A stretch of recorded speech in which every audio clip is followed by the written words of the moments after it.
The Muslims are in the best demographic position in the world. We are, as a group, the youngest population on earth. This means that our economic and political sovereignty are more important than ever, as multinational corporations, anational corporations, will inevitably target our countries for exploitation. As a workforce and as a consumer group, we are going to be among their most important potential resources for continued profit growth, since markets around the world are in a state of gradual evaporation. Our individual countries are going to be vulnerable.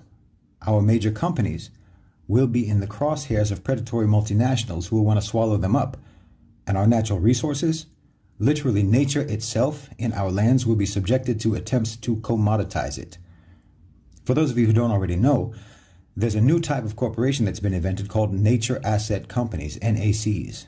That basically means that they will select an area of nature, some asset of nature, so-called, be it a lake or a forest or what have you, and they will assign a dollar value to that and then convert it into a publicly traded security on the stock market. This is already happening in Costa Rica, and it's certainly foreseeable in many Muslim countries like Malaysia, Indonesia, Bangladesh, and any number of Muslim countries in Africa. It is crucial for us to build solidarity between Muslim countries and to develop a pan-Islamic economy, a Muslim economic bloc, not entirely dissimilar to the European Union. As the deglobalization trend drives a resurgence of nationalism across Western countries, we have to initiate a counter-trend amongst our own, reestablishing, if you will, at least on the economic front, the organizing model of the Khilafah. This may seem so distant and unattainable now, but our rise is going to span decades. There is no reason why there cannot be a union of Muslim states by the year 2100, if not sooner.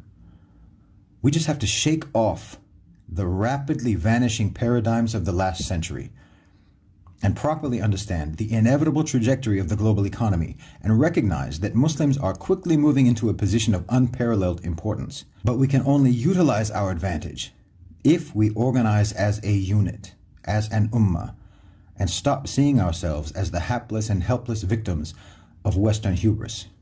Now, the OIC, the Organization of Islamic Conference, has been a lame duck organization for years, if it ever had any significance. But it is still conceivable that the OIC could actually start to mean something if we choose to make it mean something.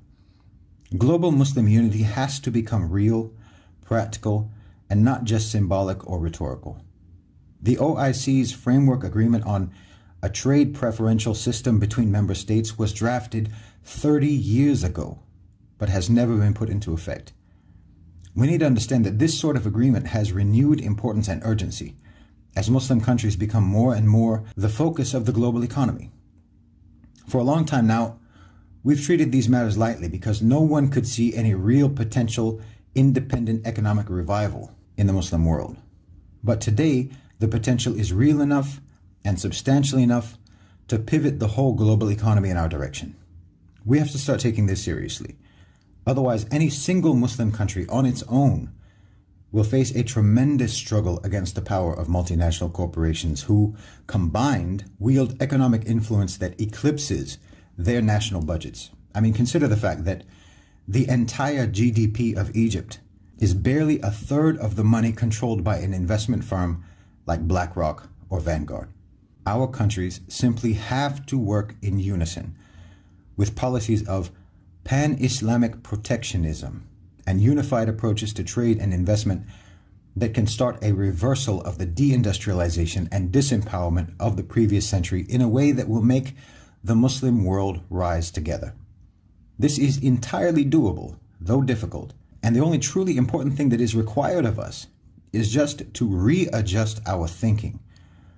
Western domination was never a consequence of their inherent superiority, and our decline was never a consequence of our inferiority.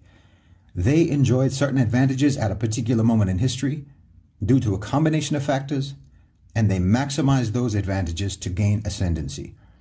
But now they are beset by an enormous number of defects.